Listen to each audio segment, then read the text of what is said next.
God is often portrayed as merciful in the New Testament, but tell that to the people of Sodom and Gomorrah. Prepare to hear about the true extent of God's wrath. Today I'll tell you some wild stories of destruction, devastation, and divine intervention. Nimrod and his tower.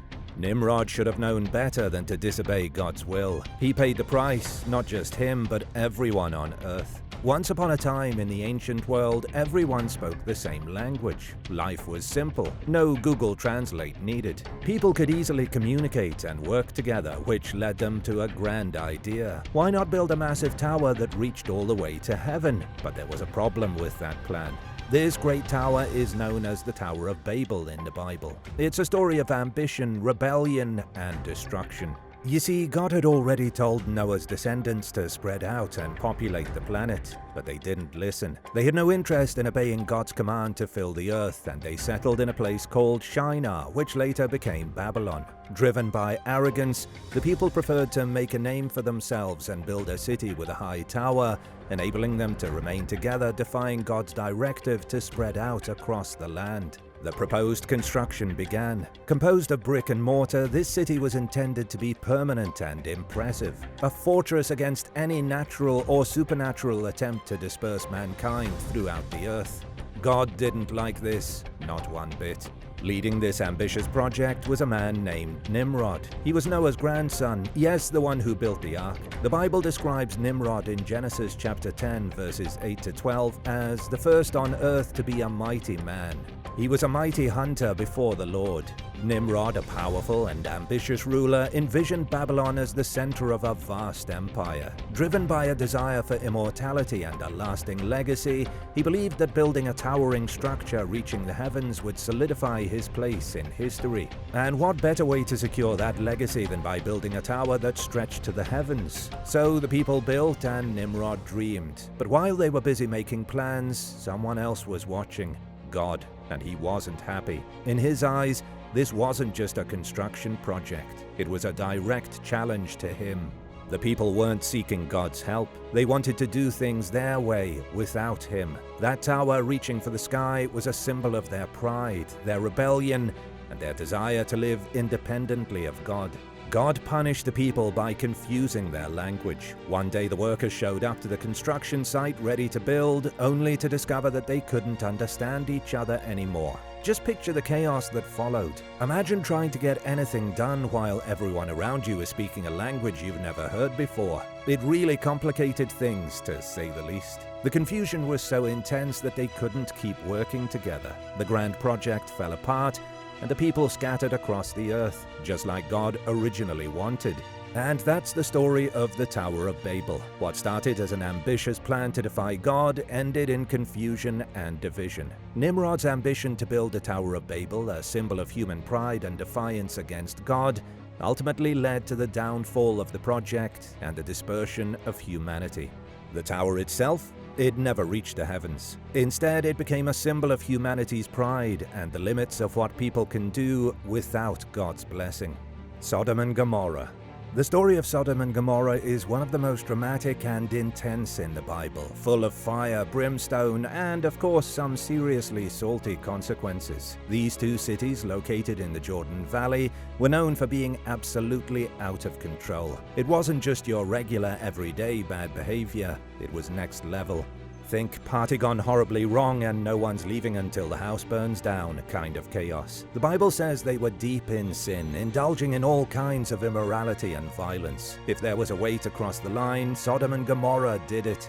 But let's start with a little backstory. Abraham, the famous patriarch of the Bible, had a nephew named Lot. At one point, Abraham and Lot needed to separate because their herds and flocks had grown too large to stay in the same place. Lot decided to move to the lush and fertile Jordan Valley near the city of Sodom. What could possibly go wrong? Well, pretty much everything. God had been keeping an eye on Sodom and Gomorrah for a while, and let's just say he wasn't impressed. The cities were full of corruption, and the people were completely unrepentant. They didn't care at all about their actions. Their hearts were hardened against God, and they didn't want to change. God decided it was time for some serious action, so he made plans to destroy both cities. Abraham, being the kind and caring guy he was, tried to bargain with God. He asked that if he could find just 10 good people in these cities, if God would spare them. God agreed, but unfortunately, not even 10 righteous people could be found. The only people who were going to be spared were Lot and his family.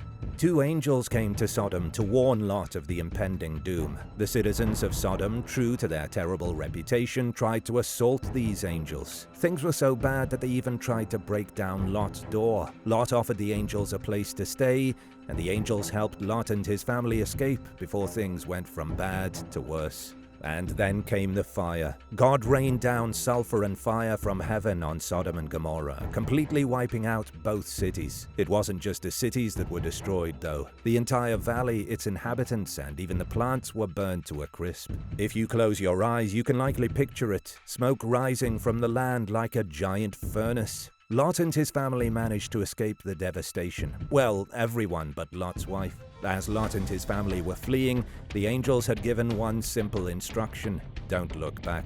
Seems easy enough, right? But Lot's wife just couldn't resist. She turned around to glance at the burning cities one last time, and boom, she was turned into a pillar of salt. Sodom and Gomorrah were so far gone that their hearts were closed off to any kind of repentance. They had made their choices, and there was no going back. Even when given the chance to change, they didn't take it. As a result, God put an end to the madness before it spread further. The cities were like a plague, and God's wrath was the cure. While not explicitly mentioned in the Bible, some scholars believe that these wicked cities could have been destroyed by a massive meteor. The ruins of the ancient city Tal el-Haman have been linked to Sodom. At the site, archaeologists have uncovered melted shards of pottery which only melt at temperatures above 2,700 degrees Fahrenheit. What else could create that much heat? Researchers also found that the once incredibly thick walls of Tal el-Hammam were not just destroyed, but pulverized to microscopic pieces. Could the story of the destruction of Sodom and Gomorrah be based on the cataclysmic end of Tal el-Hammam? Let me know what you think in the comments down below. Pompeii and the wrath of God. You're relaxing at home, mindlessly scrolling through your phone when a breaking news alert pops up. A catastrophic event has leveled an entire city. Shocking, isn't it? Now rewind nearly 2,000 years to 79 AD. If people back then had access to modern technology, they would have awakened to the devastating news of Pompeii's obliteration by Mount Vesuvius's eruption. The entire city was entombed in ash and debris, preserving its state for future archaeologists to uncover. Yet some believe this wasn't merely a natural disaster. They posit that Pompeii's destruction could have been a divine act of retribution. Pompeii wasn't just any ordinary city. It was the ancient Roman equivalent of a modern-day luxury hotspot.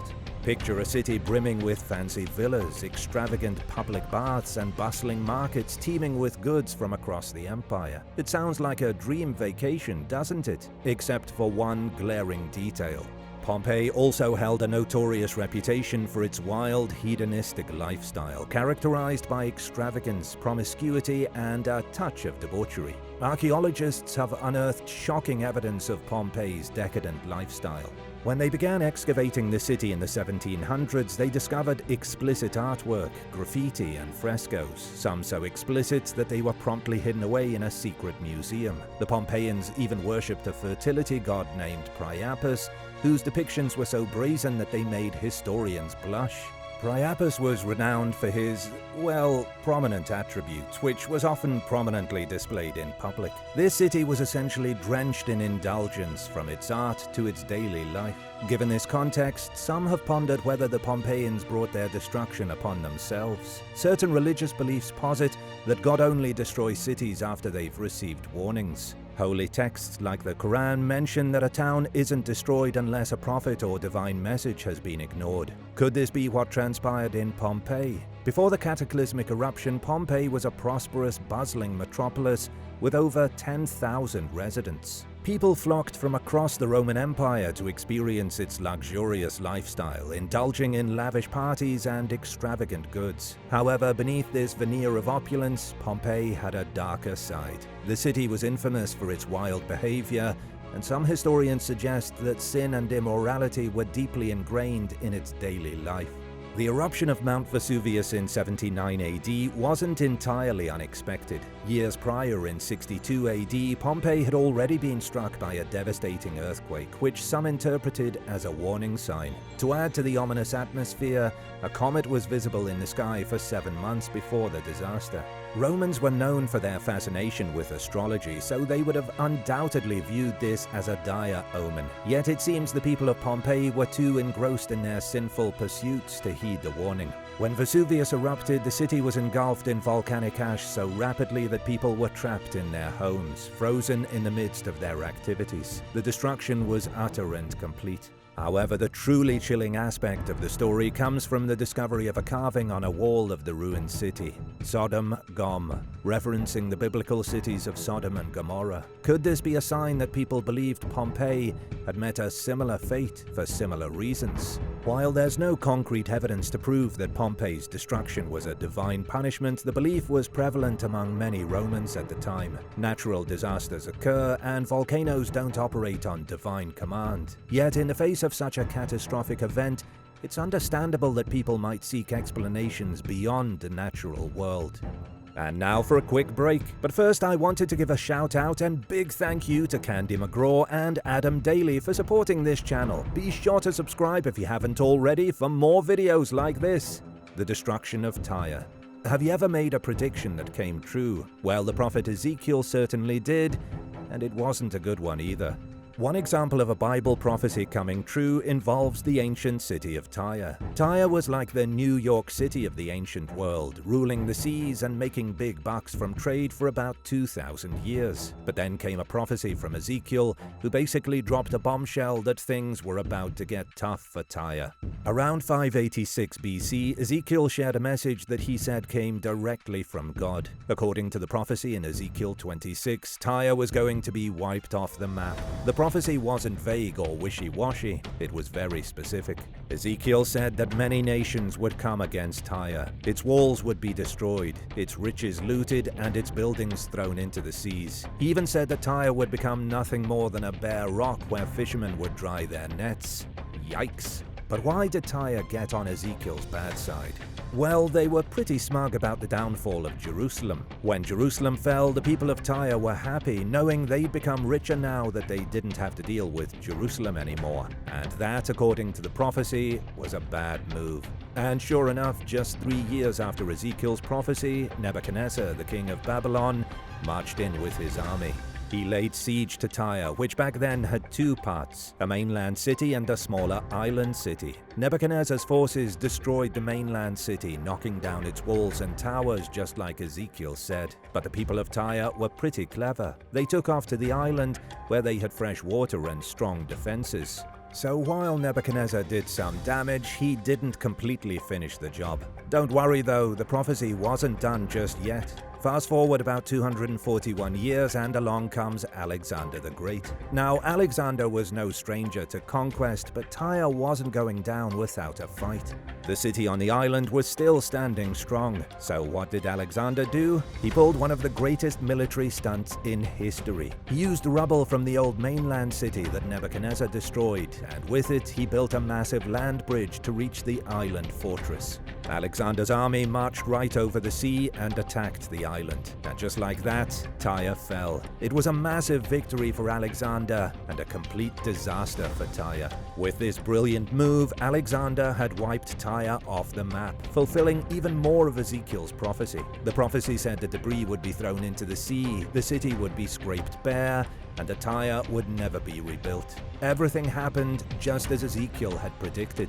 You might be wondering, okay, but could this be a coincidence? I mean, what are the odds that Ezekiel could just guess this kind of thing? The prophecy even predicted that Tyre would become a place where fishermen would spread their nets. And today, that's exactly what it is. Some 200 years ago, archaeologists discovered fishermen drying their nets on the rocks where the city used to stand. Even though Tyre was in a prime location along the Mediterranean, complete with fresh springs that could supply water to a modern city, it's never been rebuilt. Tyre, once a bustling city of trade, now lies in ruins, just as the prophet predicted over 2,500 years ago.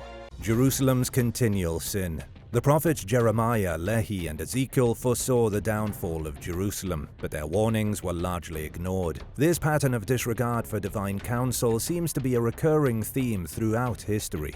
Jerusalem's inhabitants, much like a friend who repeatedly makes your choices despite advice, persisted in worshipping false gods. Despite promises to the contrary, they continued this practice, even convincing themselves of its righteousness.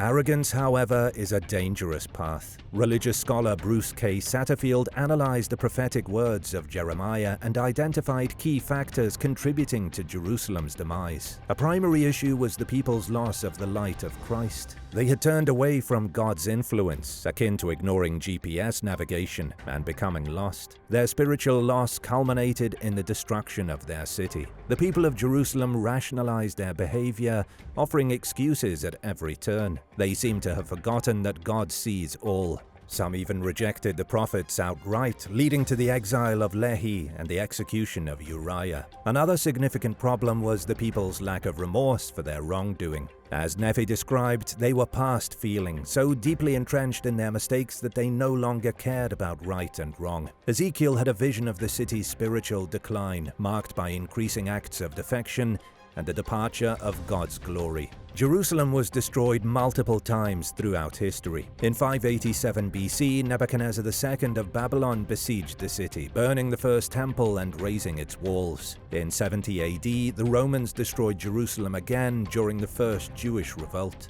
Despite these calamities, God did not abandon his people. Ezekiel's vision concluded with a promise of restoration and a new heart. Even in the depths of despair, there was hope for redemption. The destruction of Jerusalem was not merely a punishment, but a wake-up call intended to lead people back to repentance. The city was eventually rebuilt and is now considered a holy place. Let us hope that its sacred status endures. The plagues of Egypt. Imagine a world where the very elements themselves turn against you. The people of ancient Egypt experienced just that when God sent 10 devastating plagues to punish Pharaoh for refusing to free the enslaved Hebrew people. Moses, chosen by God, pleaded with Pharaoh to let his people go, but the Pharaoh's stubbornness led to a series of increasingly terrifying disasters.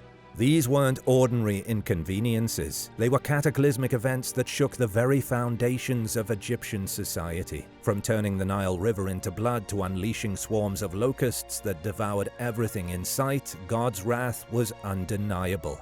The final plague, the death of all the firstborn sons, was a devastating blow to the heart of Egyptian life. But why did God choose these specific plagues? And why did he harden Pharaoh's heart, ensuring that he would face all 10? The story reveals a deep conflict between God's divine will and human stubbornness. Each plague served as a warning, but Pharaoh refused to budge, highlighting the dangers of resisting God's plan. Many scholars believe that each plague targeted an Egyptian god or goddess. God was essentially saying, "Oh really? You think your gods are powerful? Let's see how they handle this." When God turned the Nile into blood, it might have been a direct insult to Hapi, the god of the Nile. Or when frogs invaded homes, it could have mocked Heket, the frog-headed goddess of childbirth. And the plague of darkness? That was likely meant to challenge the sun god Ra, one of Egypt's most revered deities. Some interpretations suggest that God's purpose was to demonstrate his superiority over the Egyptian deities. With each plague, he displayed his immense power. The death of the firstborn in particular was a clear judgment against the Egyptian gods. However, the Bible doesn't explicitly state that each plague was aimed at a specific god. Many gods had overlapping roles, and their worship varied by location and time. So while it's tempting to connect each plague to a particular deity, the overall message is about God's power over Egyptian beliefs. In the end, the Pharaoh was broken. He released the Hebrew people, but his stubbornness led to his ultimate downfall. When he pursued them, the Red Sea parted, allowing the Israelites to escape, while the Egyptian army was destroyed in the ensuing flood. Pharaoh survived, but his experience was a stark reminder of the consequences of defying God's will. Do you think the 10 plagues aimed to challenge the gods of Egypt? Let me know in the comments below. The flood that killed the giants.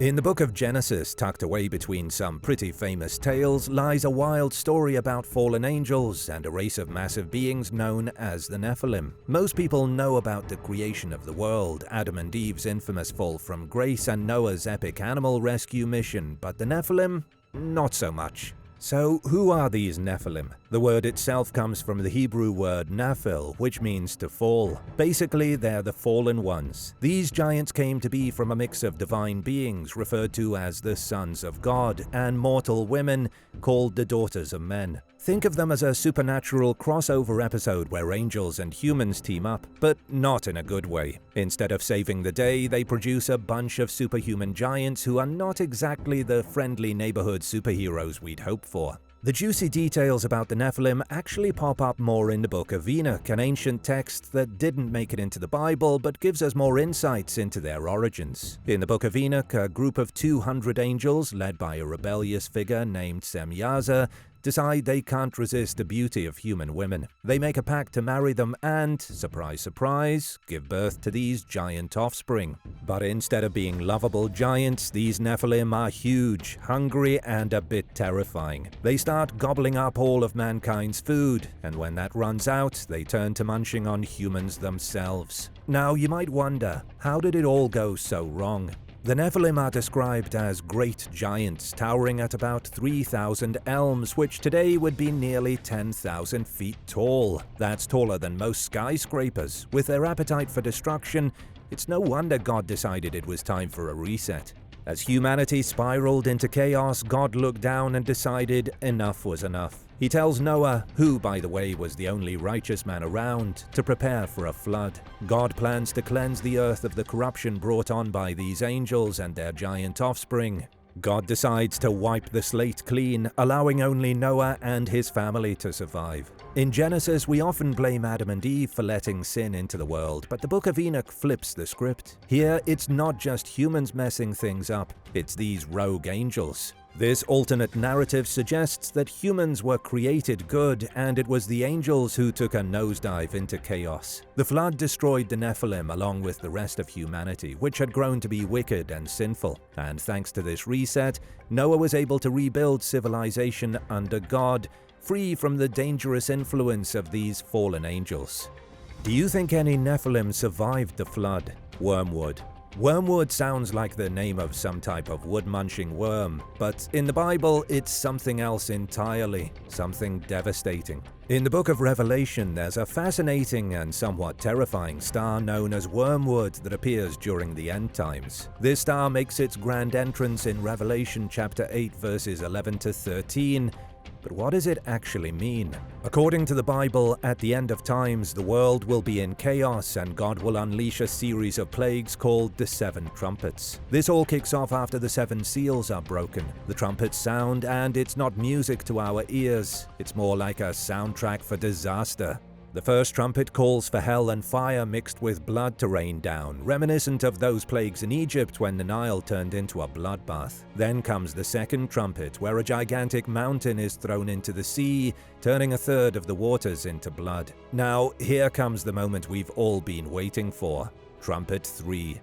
When this trumpet sounds, a star falls from the sky, which could be something like an asteroid or meteor. But this isn't just any star. This is Wormwood. When it lands, it poisons 1/3 of the world's water supplies, making them bitter and undrinkable. But why is it called wormwood? In the Bible, wormwood is an herb linked to bitterness and suffering. In Proverbs, it describes a seductive woman who seems sweet but turns out to be a bitter experience. So you can see why wormwood symbolizes divine judgment. If you thought water was essential for life, wait until you hear how this contaminated water leads to thousands of people dying from thirst. It's a grim reminder that humanity's actions have consequences. The symbolism of wormwood extends beyond its literal meaning. It can also be seen as a metaphor for the bitter consequences of sin and rebellion against God. Just as the wormwood plant is bitter to the taste, so too are the consequences of our actions when we turn away from God's righteous path. Port Royal, Jamaica's Sin City. Vegas is nothing compared to Port Royal, Jamaica, which was once famously dubbed the wickedest city on earth. Imagine a place where every 4th building was a bar or a brothel filled with pirates, slavers, and revelers. It was the ultimate den of sin. But on June 7, 1692, this wild paradise faced a cataclysmic event that many believed was divine punishment for its wicked ways. What happened that fateful day was nothing short of spectacular, and not in a good way. The day started like any other in Port Royal, where rum flowed like water and debauchery ruled the streets. Pirates swaggered around, flaunting their ill-gotten gains, and the infamous drink, Kill Devil Rum, was practically the city's lifeblood. But all that revelry came crashing down when the earth began to shake. At around noon, a massive earthquake, estimated at 7.5 on the Richter scale, struck the city. You could say the party was over in the blink of an eye. As the ground trembled, buildings built on shaky sand collapsed like they were made of toothpicks. Streets buckled and people panicked. It must have felt like the end of the world. A towering tidal wave followed the earthquake, crashing over the city walls and flooding the streets. Thousands perished as their bodies became part of the polluted waters. It was chaos. Most of the world watched in awe, believing this disaster was divine retribution. Port Royal had become a modern-day Sodom and Gomorrah. Some believed God was sending a message loud and clear. Even Captain Henry Morgan, the city's infamous pirate governor, couldn't escape the chaos. His grave was dragged out to sea. What's even crazier? After the earthquake and tidal wave, the horror continued. The sun-baked corpses began to rot and disease spread like wildfire, claiming an additional 3,000 lives. That means in just a few weeks, the city's population was cut in half. It's hard to believe that such a vibrant place could be reduced to a ghost town so quickly. Survivors reported that the aftermath was like a scene from a horror movie. Looting became rampant as people turned on each other. A survivor noted that as soon as the shaking stopped, the vilest and basest of the people seized what they could. It was every person for themselves. And just when it seemed things couldn't get worse, Port Royal faced even more calamities over the next few years. In 1703, the city caught fire, and multiple hurricanes battered the area in the years that followed. By the time the English moved their main port to Kingston, Port Royal had become a shadow of its former self. Today, Port Royal is a small coastal village that bears little resemblance to its former glory. But not all hope is lost. Archaeologists have been busy digging up what remains of the sunken city. In the late 1980s and early 1990s, excavations revealed an incredible collection of artifacts. Port Royal was then designated a UNESCO Heritage Site in 1999. Was Port Royal punished by God for its wicked ways? Let me know what you think in the comments down below. And while you're at it, be sure to leave a like and subscribe to the channel if you haven't already. Thank you so much for watching this video, and I hope to see you in the next one. Bye.